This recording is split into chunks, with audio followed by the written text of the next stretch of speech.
আমাদের ঘর কিন্তু আবার দেখো ভর্তি হয়ে গেছে, বাচ্চা কাচ্চারা কিন্তু আবার সব চলে এসছে 2-3 দিন হয়ে গেছে, তোমাদের সাথে শেয়ার করা হয়নি, আজকে শেয়ার করছি।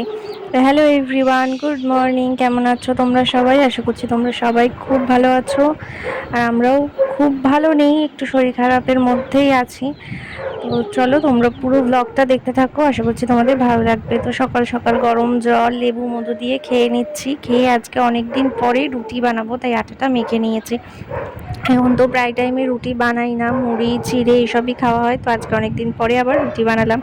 তার সাথে দেখো এখানে আছে মিষ্টি, সন্দেশ, পায়েস, আবার তোমাদের দাদাভাই এখানে পাকা আম কাটছে। রিয়া তো দেখো আম দেখে কতক্ষণে খাবে সেটাই ভাবছে, ও আম ভীষণ পছন্দের। তো খাওয়া দাওয়া কমপ্লিট করে এসে দেখি বাবা মাঠের থেকে এই যে দেখো এতগুলো পাট শাক নিয়ে এসছে, তো এনেছে, তো টাটকা টাটকা এগুলো তো রান্না করতেই হবে, তাই মাকে এখন এগুলো বেছে গুছিয়ে দিচ্ছি। 11:15 বাজে গিয়ে এখন আসলো স্কুল থেকে, স্কুলে গেছিল। কি পড়েছো মা স্কুলে? স্কুলে কি পড়িয়েছে? ABCD? ঠিক আছে, দোলনা চড়ো এখানে, হ্যাঁ মা গিয়ে কাজ করি, ঠিক আছে? দুষ্টুমি করবে না, করবা? পচা মেয়ে বলবো তাহলে, বলবো? ঠিক আছে, পচা মেয়ে, হিয়া পচা মেয়ে। হুম। স্কুল থেকে আসার পর অনেকক্ষণ খেলাধুলা হলো, এখন ওর কাকা ওকে স্নান করিয়ে দিয়েছে। হিয়ার স্নান খাওয়া দাওয়া সব কিছু কমপ্লিট হয়ে গেছে, এই যে এখন খেলনাপাতি নিয়ে খেলতে বসে পড়েছে। এরপরে তোমাদের দাদা ভাইও চলে এসছে বাড়িতে, তো আমরাও খাওয়া দাওয়া করতে বসে পড়লাম। এখানে আছে পটল আলু ভাজা, পাট শাক ভাজা, এই যে এখানে ডাটা ঝোল, আর আছে পটল কুমড়োর খোসা বাটা। তো দুপুরবেলা খাওয়া দাওয়া করে আমি আর ইয়া একটু রেস্ট করছিলাম, তোমাদের দাদাভাই ফোনটা নিয়ে এসেছিলো মুরগি এন্ট্রি করবে বলে, তো এন্ট্রি করতে এসে কখন এই ভিডিওটাও করে ফেলেছে সেটা আমি বলতেও পারবো না। ওই যে বললাম যে শরীরটা একটু খারাপ, বেশ কয়েকদিন ধরে পেটের মধ্যে ব্যথা হচ্ছে, কেন হচ্ছে বুঝতে পারছি না। তো গ্যাসের ওষুধ তো খাচ্ছে কিন্তু ব্যথার কোনো পরিবর্তন নেই।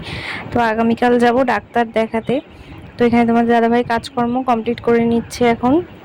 তো আজকে রাত্রে যাব ওই বাড়িতে, ওখান থেকে সকালবেলায় জাগুলিতে যাব ডাক্তার দেখাতে। সেই জন্য আমি বললাম যে তাহলে চলো আজকে রাত্রেই যাই, তার কালকে তাহলে তাড়াতাড়ি ওখান থেকে যেতে পারবো, এখান থেকে যেতে যেতে একটু লেট হয়ে যাবে। তাই জন্য এখন তোমাদের দাদাভাই দুপুরে আজকে আর রেস্ট করেনি, এখন কাজকর্ম সমস্ত কিছু বিকালে কমপ্লিট করে নিচ্ছে, যাতে রাত্রে আর কাউকে কিছু করতে না হয়। এই যে এদিকে দেখো হিয়াকেও ঘুম থেকে তুলে রেডি করে দিয়েছি, ওরও একটু শরীরটা খারাপ, ঠান্ডা লেগেছে, আবার কয়েকদিন ধরেই আইসক্রিম খেয়েছে, একটু ঠান্ডা জল খেয়েছে, আবার ঠান্ডা লেগে গেছে। তো আমি তো এখানে বসেই রয়েছি। আর মায়ের কাছে আসা মানেই তো খাওয়া দাওয়া শুরু, আসার সাথে সাথে মা এখানে দই দিয়েছে, যেটা আমরা নিয়ে এসেছিলাম আসার সময়, তোমাদের দাদাভাই খেয়েছে, আমি খাইনি। আর এই দেখো এই বিছানাটা নতুন হয়েছে এই ঘরে, মানে এই চৌকিটা নতুন কেনা হয়েছে, তো বিছানাটা রেডি করেছে, তাই তোমাদেরকেও একটু দেখিয়ে দিলাম। তো আসার পরে এখানে মা আবার এখন ম্যাগি বানালো, চাউমিনের মতন করেই বানিয়েছে, আমি খাবো এটা। আর ইয়ার জন্য এখানে এই যে এমনি বানিয়ে দিয়েছে, ওর বেশি মশলা দিলে ও খেতে পারে না, ঝাল লাগে বলে, তাই ওকে এমনি বানিয়ে দিয়েছে। তো আমি খাচ্ছিলাম। তো মায়ের হাতে চাউমিনটা তো আমার সব সময়ই ভীষণ ভালো লাগে, তো আজকে বললাম চাউমিন না, তাহলে ম্যাগিটাকেই চাউমিনের মতন করে বানাও। সেটাও কিন্তু খেতে খুবই ভালো হয়েছিল, তোমাদের দাদাভাইও একটু খেয়েছে, আর বাকিটা আমিই খেয়েছি। সে পেটে ব্যথা হোক আর যাই হোক, মায়ের কাছে আসলে যেন খিদেটা বেড়েই যায়। আর এমনিও জানো তো কদিন ধরে পেটে ব্যথার জন্য খিদে পেলেও আমি খেতে পারছিলাম না, খেলে মনে হচ্ছিলো যেন আমার পেটে আরও বেশি ব্যথা হচ্ছে। তো কেন হচ্ছে সেটা কালকে ডক্টর দেখালে তারপরেই বুঝতে পারবো। তো ম্যাগি খাওয়া শেষ করতে না করতে মা এখানে আবার চুরমুর নিয়ে চলে এসছে, তো সেটাও আবার খাচ্ছিলাম দুজনে মিলেই।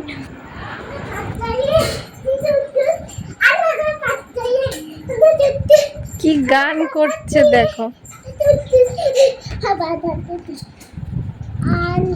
কি গান চালাচ্ছ মা?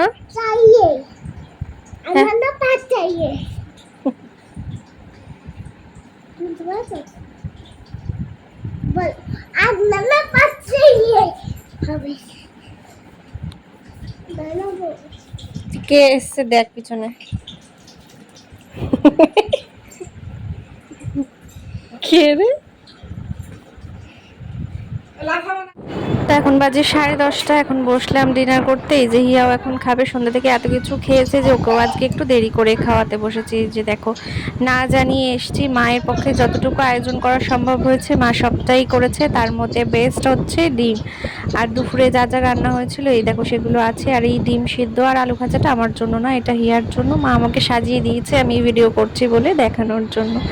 তো বেগুন ভাজা আমার এতটা ভালো লাগে না, খাইনি, কিন্তু পটল ভাজাটা ছাড়িনি। পটল ভাজা তো আমার খুব প্রিয়, আর পটলের সব কিছু তরকারি আমার ভীষণ প্রিয়, এর আগেও ভিডিওতে আমি বলেছি। তো টক ডাল আর পটল ভাজা দিয়ে আগে ভাতটা মেখে খেয়ে নিচ্ছি। ডাল আর পটল ভাজা দিয়েই আমার কিন্তু অর্ধেকের বেশি ভাত খাওয়া হয়ে গেছে। তো এখন নিয়ে নিয়েছি ডিমের ঝোল, ঝোল ঠিক নয়, খুব একটা বেশি ঝালের মতনই। তো এখন খেয়ে নিচ্ছি। ডিম আমার এতটা বেশি ভালো লাগে না, তবু খাই মাঝে সাঝে।